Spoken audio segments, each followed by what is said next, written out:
Away up in Vermont, the land of freedom and unity, there lives a remarkable artist named Mark Gonyea. Mark says he's always wanted to be an astronaut. But that didn't work out, so he became an artist instead. He started fresh out of college working at Heavy Metal magazine. Can you imagine that?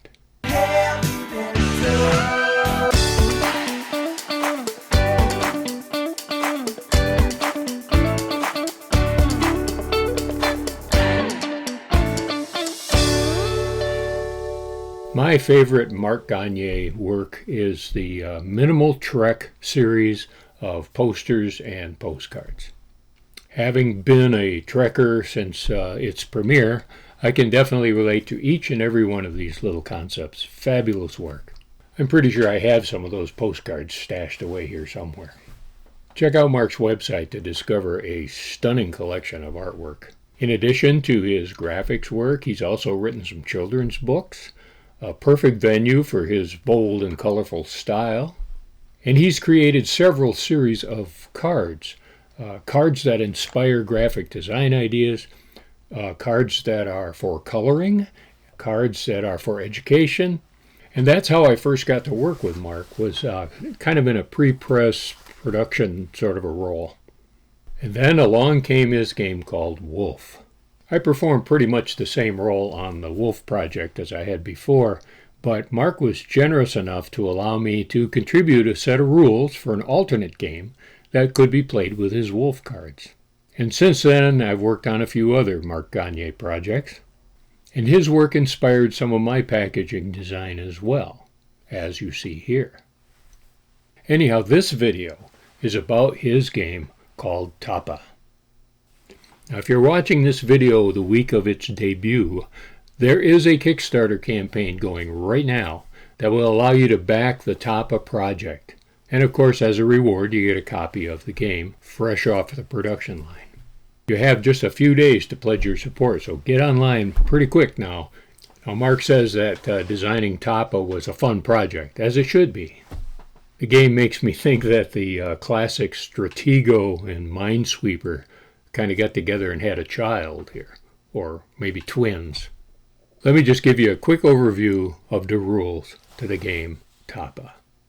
The game includes 2 wooden boards, 24 checkers, 12 light and 12 dark, and 18 colorful buttons.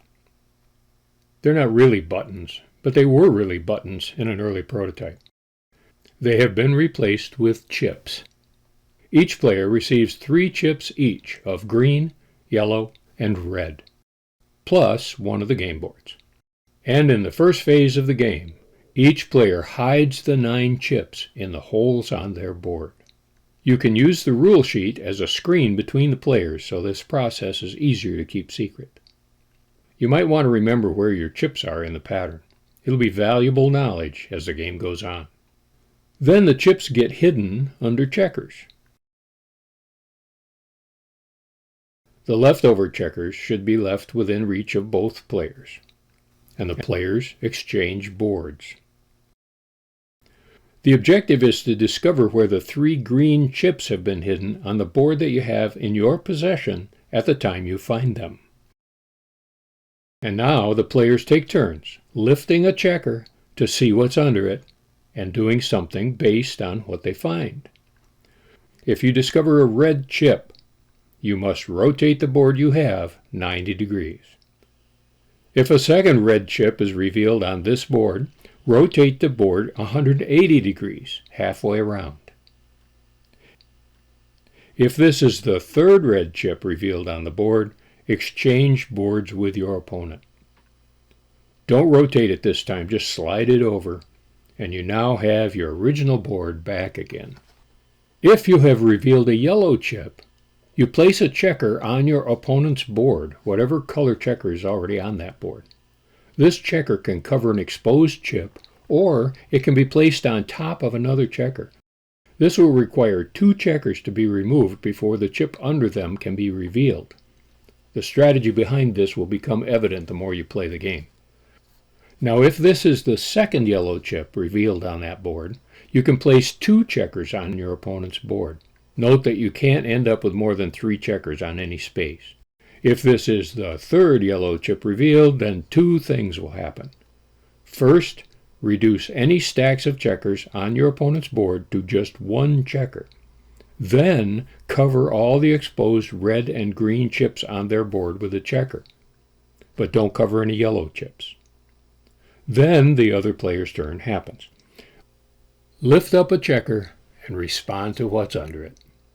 Now, it seems like there's a lot of instructions to keep track of depending on the color you find there, but the rules are very clearly written, very succinct. It's easy to find what you need to know right there, but after just a few plays, you'll get it down. And each game can go pretty quick after both players know what's going on, so you'll end up playing a round of best 3 out of 5, or best 2 out of 3, or best 4 out of 7, that sort of thing. Mr. Gonyea came up with this two-board setup here as he was designing. In the earlier incarnations, the board was actually a long board with lots of spaces on it. Here's a picture of it here. The big board would be interesting variations, I suppose, but the way TOPPA worked out is it's distilled right down to its essence.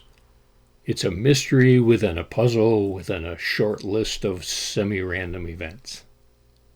So be sure to saunter on over to Kickstarter and get your pledge in for the new game TOPPA from Mark Gonyea.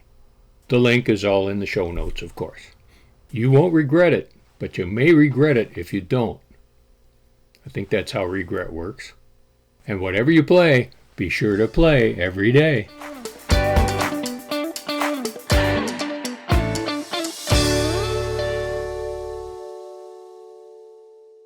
By the way, I should point out that this is not a paid-for advertisement. Mark sent me a copy of the game so I could look over the final version here. I was marginally involved in the evolution of the packaging, but not really the design of the game. But I do appreciate him doing that for us. And Mark, it has turned out very nice. Cheers.